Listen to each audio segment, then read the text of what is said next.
sự vài dương hiền dú ví dụ đại thế chẳng nè khởi nhất bông bốn khởi tranh rụp a tất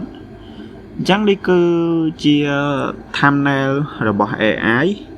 hay bên tích tiết nhóm nâng cho rụp hiệp nâng đảm bay do từ bằng hot không YouTube rồi bỏ nhóm hay nhóm do dùng lấy nâng cho mùi nâng thumbnail rằng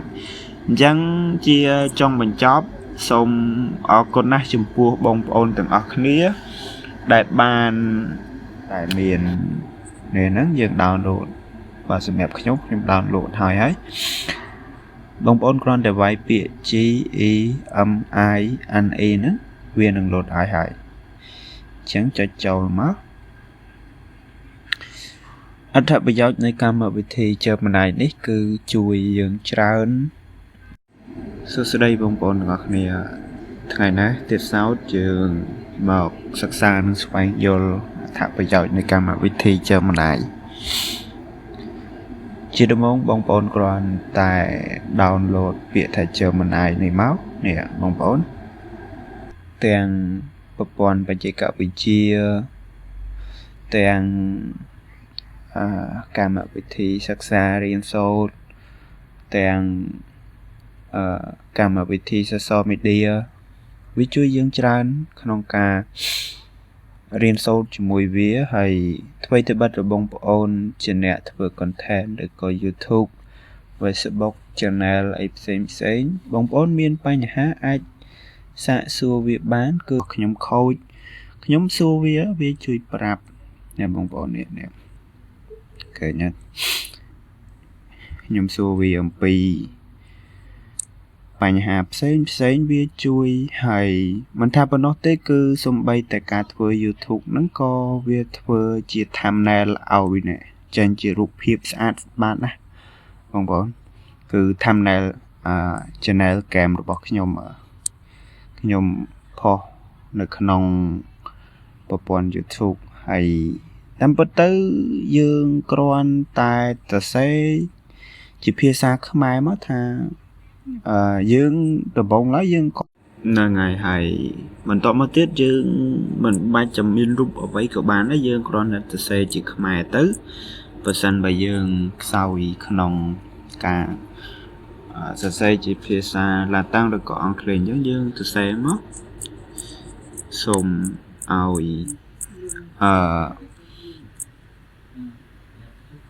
Gemini ជួយបង្កើតនៅ thumbnail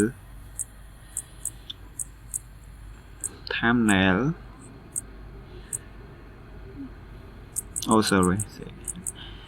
say call thumbnail okay thumbnail ហើយសរសេរក្នុងនោះសរសេរក្នុង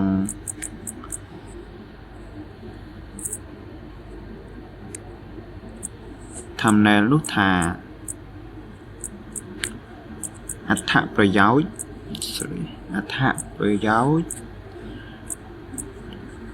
នៃការបង្កើតនៃការបង្កើត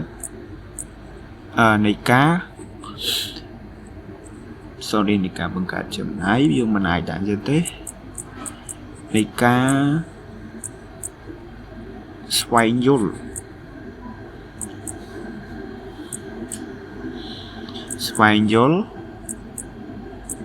ពី Gemini ហើយយើងដាក់យកអាសញ្ញានេះមួយមកហើយយើង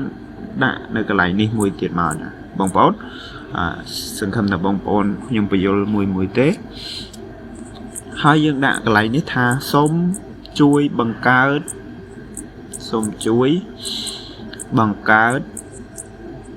នៅរូបភាពផង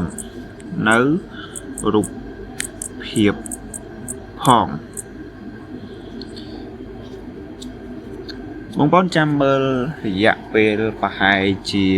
មិនយូរទេបើប្រសិនបើសេវាយើងរៀងលឿនវា generate ឲ្យលឿនដែរទេប្រសិនបើសេវាយើងរៀងយូរវាយូរដែរទេ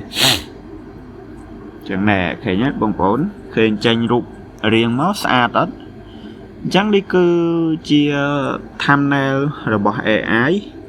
ហើយបន្តិចទៀតខ្ញុំនឹងយករូបភាពហ្នឹងដើម្បីយកទៅបង្ហោះក្នុង YouTube របស់ខ្ញុំហើយខ្ញុំយកសំឡេងហ្នឹងជាមួយនឹង thumbnail ហ្នឹងអញ្ចឹងជាចុងបញ្ចប់សូមអរគុណណាស់ចំពោះបងប្អូនទាំងអស់គ្នាដែលបានចំណាយពេលនៃការមើលហើយនេះគ្រាន់តែជាកន្លឹះនៃការជួយបងប្អូនមួយចំនួនតូចដើម្បីឲ្យបានសិក្សាស្វែងយល់អំពីកម្មវិធី Gemini ដើម្បីឲ្យវា generate រូបឲ្យស្អាតណាបងប្អូនណាអញ្ចឹងនៅមានវគ្គបន្តទៀតខ្ញុំនឹងឲ្យគាត់និយាយហើយជាមួយនឹងខ្ញុំផ្ទាល់ផងហើយនឹងឲ្យគាត់បង្កើតជារូបភាពនិយាយតែម្ដងហើយបន្ទាប់ពីនឹងទៀតនឹងធ្វើឲ្យគាត់បង្កើតជាចម្រៀងអីផ្សេងទៀតអញ្ចឹងបងប្អូនសូមកុំភ្លេចជួយចុច like និងជួយចុច subscribe